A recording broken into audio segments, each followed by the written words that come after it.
So what in the world is going on right now? What's going on, guys? It's Ricky with a super quick market update. We got HIMSS down 5%, but previously hit lows of 27.85. We have the NASDAQ market now slowly, very slowly, selling off. What changed, right? Why did we go from being bullish to bearish? Let me catch you up to speed. And remember, what is currently impacting or affecting the market right now doesn't mean that it has to continue even 1 hour from now if Trump sends out a tweet shifting the sentiment. With that being said, Iran officials deny that there is any delegation that has arrived in Pakistan for the negotiations with the U.S., calling such reports baseless and fabricated. The U.S. delegation has arrived in Pakistan, supposedly. What we are also hearing is that this is the big news. This is the big focus right now. A White House official says that J.D. Vance, vice president, has not departed for Iran talks yet. J.D. Vance is supposed to be leading the U.S. delegation for a second round of peace talks.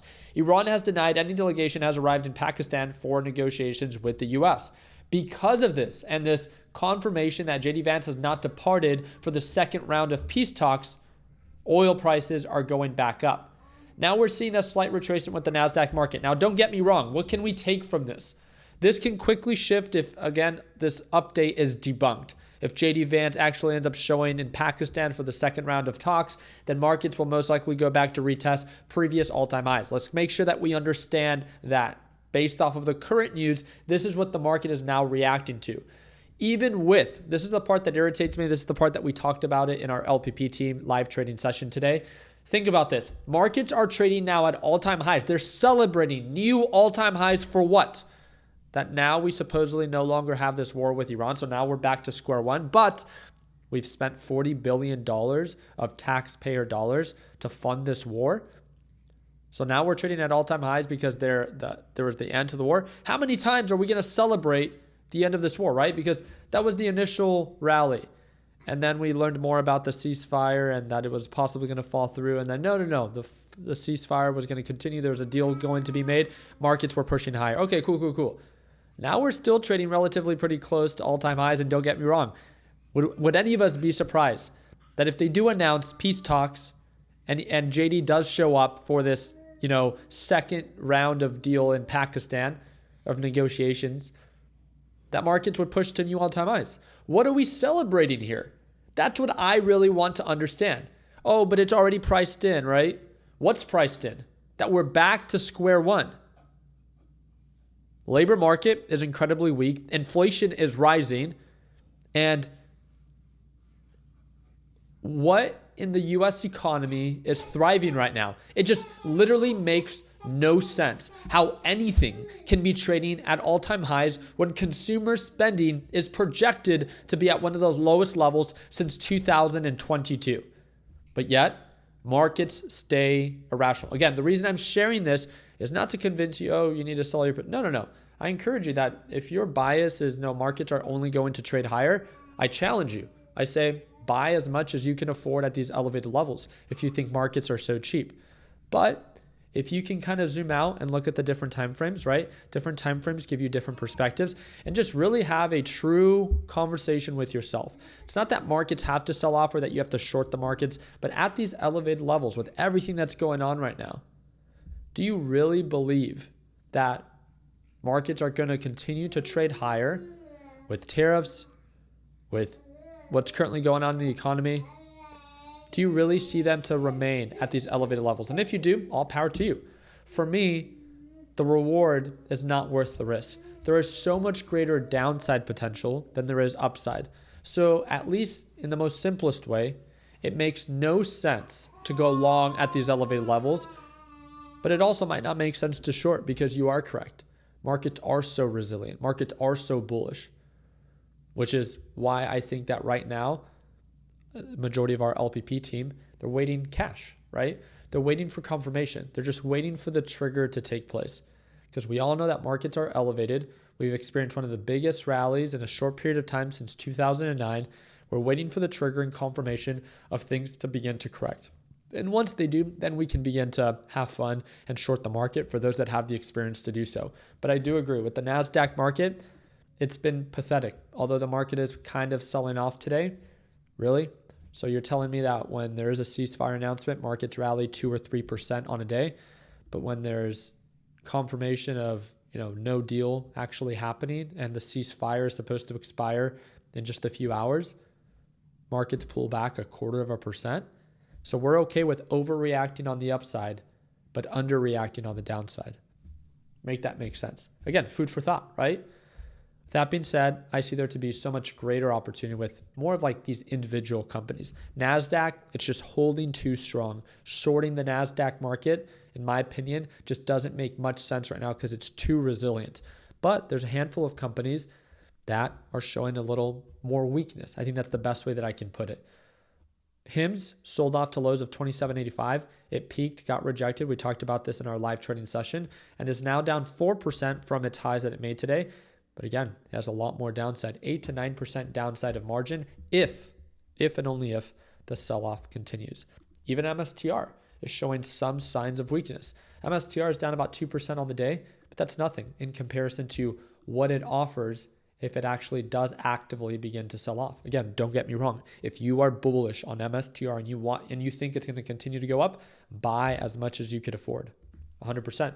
Do what you think is best. But for me and our team, there's 26% downside. And if NASDAQ begins to sell off, then most likely Bitcoin and MSTR, a proxy of Bitcoin, will follow as well. Now again, let's talk about some of the speculative stocks. CAR, I think it has to be one of the best performing stocks of 2026, right? Over a 500% gain within 1 month. It's still pushing up. There's still no break of pattern. I talked about it yesterday. I think it would be in your best interest to wait for actual confirmation of this thing selling off. Remember, if I'm not mistaken, about 2 funds own about 70% of this company. It doesn't have to, you'll know when they start selling, or when Avis, I think this would be the perfect time if Avis wanted to be very smart, if they did a share offering. They do new shares, they would provide liquidity to the market, the stock would sell off, but at least at that point, by doing the share offering, they're able to, realize, some of the profit up here and maybe better position themselves. If they actually want to do kind of what GameStop did. Do you guys remember when they did that? They did a share offering. They cashed out $5 billion. $5 billion buys you a ton of time, especially when you're, a failing business. You can take advantage of this opportunity that, they're trying to pump up the stock to squeeze out short sellers, but you also have to kind of look out for yourself. In my opinion, that would be the best move for Avis. But again, I'm just a person, right? The other one is Oklo. Oklo has had an amazing push up, speculative stock, overbought reversal.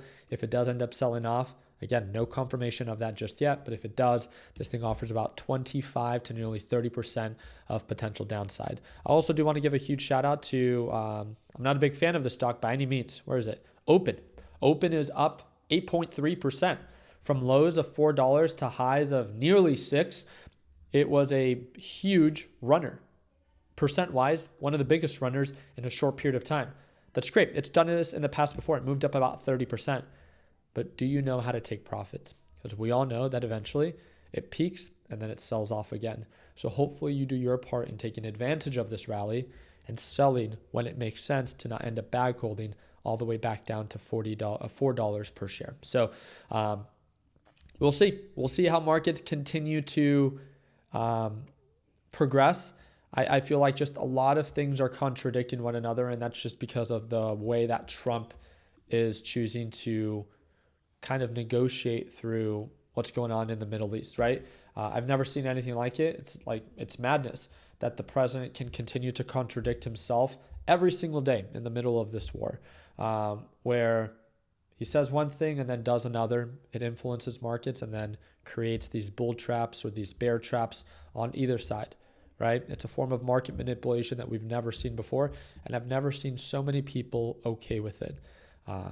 It's really interesting. People are finally beginning to catch up on the idea that there might be some form of insider trading from the Trump administration or his family, and it's finally catching some light. So I'm very excited to see what actually gets done about this.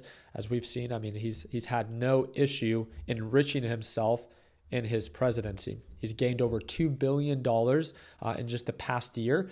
And as soon as I talked about it, some people were like, but Ricky, what about Nancy Pelosi? But Ricky, what about all the other politicians? Have you never heard me talk about all the other politicians? I've gone, what was the network that I went on? I went on like Fox or CNBC.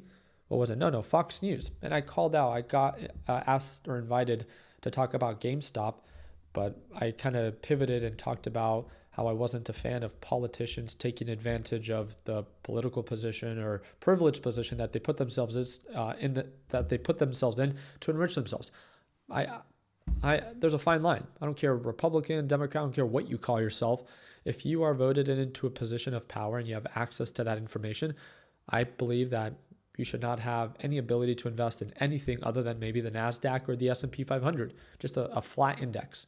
So at least at that point, all you're really focused on is hoping that the markets continue to push higher as a whole, not be able to have access to, specific sectors in our government that give you access to, what companies are going to be getting government contracts and being able to enrich yourself. It's just like, it's insane how people can be like, but other people do it, so it's okay for Trump to do it. Dude, it's not okay for anyone to do it, right? Especially in a short period of time to have made over $2 billion with a crypto project, and then you call yourself the crypto president of the world. It's again so easy to see the black and white behind that, right? There's right and there's wrong, and obviously what he's doing is wrong. So it doesn't surprise me, or wouldn't surprise me, if there was a form of insider trading, as you could see that it's so obvious that he's had no problem enriching himself and his family with all the different crypto projects that he's been a part of and rug pulled other investors on. So